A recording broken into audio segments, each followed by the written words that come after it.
കഠിനാധ്വാനം സമ്പത്തിനെ ആകർഷിക്കും എന്ന ചിന്താഗതിയുള്ള വ്യക്തിയാണ് നിങ്ങളെങ്കിൽ ആ ചിന്തയെ നശിപ്പിച്ച് കളയുക. അത് സത്യമല്ല. എങ്ങനെയാണോ നിങ്ങളുടെ മനസ്സ്, അതുപോലെയാണ് ലോകവും. നിങ്ങളുടെ ചിന്തകളിൽ ശ്രദ്ധ കേന്ദ്രീകരിക്കുക. അവ പ്രവർത്തനങ്ങളുടെ തുടക്കമാണ്. മനുഷ്യൻ അവന്റെ ചിന്തകളുടെ ഉൽപ്പന്നമാണ്. എന്ത് ചിന്തിക്കുന്നുവോ അതായിത്തീരും. മനുഷ്യർ തങ്ങളുടെ മിക്കവാറും എല്ലാ പദ്ധതികളും സൃഷ്ടിച്ചെടുക്കുന്ന പണിശാലയാണ് ഭാവന. പ്രചോദനം, ഇച്ഛ എന്നിവയ്ക്ക് ഇവിടെ ആകൃതി നൽകപ്പെടുന്നു. ഒരു രൂപമുണ്ടാകുന്നു.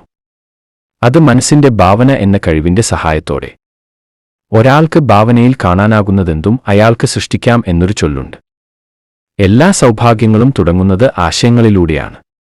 ആശയങ്ങൾ ഭാവനയുടെ ഉൽപ്പന്നങ്ങളാണ്.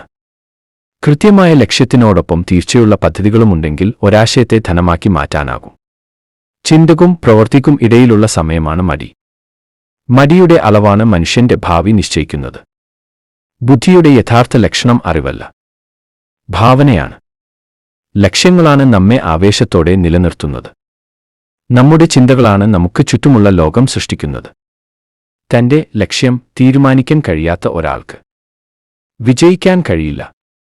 ജീവിതം ഒരു കണ്ണാടി പോലെയാണ്. നിങ്ങൾ പുഞ്ചിരിച്ചാൽ മാത്രമേ അത് നിങ്ങൾക്ക് നേരെ പുഞ്ചിരിക്കുകയുള്ളൂ. നിങ്ങൾ എന്നേക്കും ജീവിക്കും എന്നതുപോലെ സ്വപ്നം കാണുക. നിങ്ങൾ ഇന്ന് മരിക്കുന്നതുപോലെ ജീവിക്കുക. ഭൂതകാലത്തിൽ നിന്ന് പഠിക്കുക. വർത്തമാനകാലത്ത് ജീവിക്കുക. നാളേക്കായി പ്രതീക്ഷിക്കുക. നമ്മുടെ ചിന്തകളാണ് നമുക്ക് ചുറ്റുമുള്ള ലോകം സൃഷ്ടിക്കുന്നത്. മിക്ക ആശയങ്ങളും ജനിക്കുന്നത് ജീവനില്ലാതെയാണ്. അവയിലേക്ക് ജീവവായു നമ്മൾ കയറ്റണം. വ്യക്തമായ പദ്ധതികളോടെയും ഉടൻ പ്രവർത്തിച്ചും നമ്മളതിലേക്ക് ജീവവായു കയറ്റിവിടണം. ഒരു ആശയത്തെ താലോലിക്കേണ്ടത് അത് ജനിച്ച ഉടനെയാണ്. അപ്പോൾ അത് ജീവനോടെ ഇരിക്കുന്ന ഓരോ നിമിഷവും അതിന്റെ അതിജീവനത്തിനുള്ള സാധ്യത വർദ്ധിക്കുന്നു. മിക്കവാറും ആശയങ്ങൾ പദ്ധതി ഇടലിന്റെയോ പ്രവൃത്തികളുടെയോ തലത്തിലെത്താതെ നശിപ്പിക്കപ്പെടുന്നത് വിമർശന ഭയം ഒന്നുകൊണ്ട് മാത്രമാണ്. ആഗ്രഹിക്കാനും പ്ലാൻ ചെയ്യാനും ആവശ്യമുള്ള കാര്യങ്ങൾ ചോദിച്ചു വാങ്ങാനും തയ്യാറല്ലാത്തവരുടെയും അവയെ അവഗണിക്കുന്നവരുടെയും കയ്യെത്തും ദൂരത്തുള്ള ഒന്നല്ല സാമ്പത്തിക സ്വാതന്ത്ര്യവും സമ്പത്തും. അനുകൂലമായ അവസരങ്ങൾ വന്നതുകൊണ്ടാണ് വിജയങ്ങൾ ഉണ്ടാകുന്നത് എന്നാണ് പലരും കരുതിയിരിക്കുന്നത്.